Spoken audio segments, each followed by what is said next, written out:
Hello भाई लोगों, कैसे हो आप लोग? आशा करते हैं आप सभी लोग और भाई लोग जो हैं बढ़िया होंगे और मजे होंगे।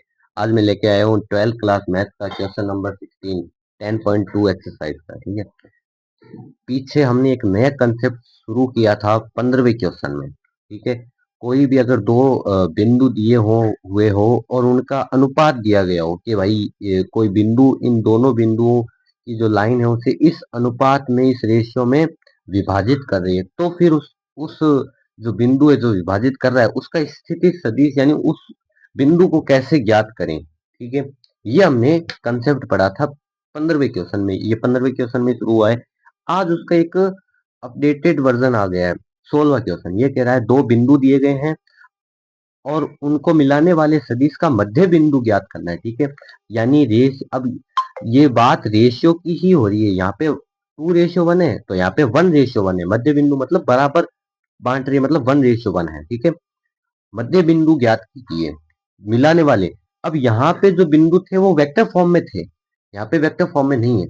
वेक्टर फॉर्म में बनाना कोई मुश्किल नहीं है। तो चलिए सबसे पहले हम बिंदुओं को वेक्टर फॉर्म में बनाते हैं, पी और क्यू को। ठीक है, पी हमारे पास दिया क्या गया है?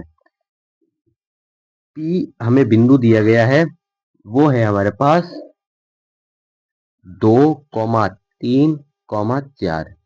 और हम हमें इसे वेक्टर फॉर्म में बनाना है, तो इसे मान लेते हैं ए वेक्टर है ना, ए वेक्टर मान लेते हैं इसे। तो वेक्टर फॉर्म में कुछ भी नहीं करना है, 2i कैप हो जाएगा, प्लस में 3j कैप हो जाएगा और प्लस में 4k कैप हो जाएगा। ये हो गया इसका वेक्टर फॉर्म। ठीक है, ऐसे ही एक बिंदु क्यू दिया गया हमें। क्यू हमें दिया गया है माइनस नहीं, क्यू हमें दिया गया 4,1,-2, ये हमें दिया गया है। तो उस इसी प्रकार एक बी वेक्टर और मान लेते हैं, जैसे ए वेक्टर माना था। तो ये हो जाएगा 4i कैप, प्लस है तो प्लस, 1 लिखने की जरूरत नहीं है, जे कैप, माइनस का 2k कैप। इस प्रकार से आप इसको वेक्टर फॉर्म में बदल लेंगे। ठीक है ना, बिंदु जो दिए होंगे हुए होंगे उन्हें वेक्टर फॉर्म में बदल लेंगे। अब मान लो कि ये दो बिंदु दिए गए और इसका मध्य बिंदु निकालना है।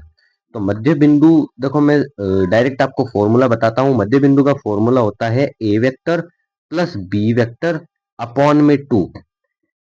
ये हमारे पास कोई आर वेक्टर जो भी मध्य बिंदु होगा उसके बिंदु निकल, वो बिंदु जहाँ है वो मध्य बिंदु निकल जाएगा। ये हमारे पास डायरेक्ट फॉर्मूला है। अगर हम कंसेप्ट वाइज देखें तो पीछे हमने फॉर्मूला पढ़ा था 15वें क्वेश्चन में कि अगर कोई बिंदु को मिलाने वाला रेखाखंड 1:2 में हो तो वो बिंदु कैसे ज्ञात करते हैं। तो इसका डायरेक्ट फॉर्मूला हमने पढ़ा था कि भाई M into B vector plus N into A vector upon में एम प्लस एन, ये हमने फॉर्मूला पढ़ा था। अगर इस फॉर्मूले के अनुसार भी देखें तो यहाँ पे हमारा मध्य बिंदु यानी रेशियो क्या है, 1:1, और एम रेशियो एन यानी एम हमारा क्या हो जाएगा, 1 हो जाएगा, और एन हमारा क्या हो जाएगा, 1 हो जाएगा। तो एम एन की वैल्यू रखो तो वापस से वही यही फॉर्मूला, इसी से ये फॉर्मूला बनता है। एम प्लस एन कितना हो जाएगा, बट्टे में 2 हो जाएगा, और इन दोनों की माननी है A vector plus B vector हो जाएगा। यही फॉर्मूला बनता है। ठीक है ना, तो ये कंसेप्ट वाइज भी हमने देख लिया। तो चलिए फटाफट से इसका आंसर लेते हैं। तो यहां से हमारा आर वेक्टर क्या निकल के आ जाएगा, ए वेक्टर।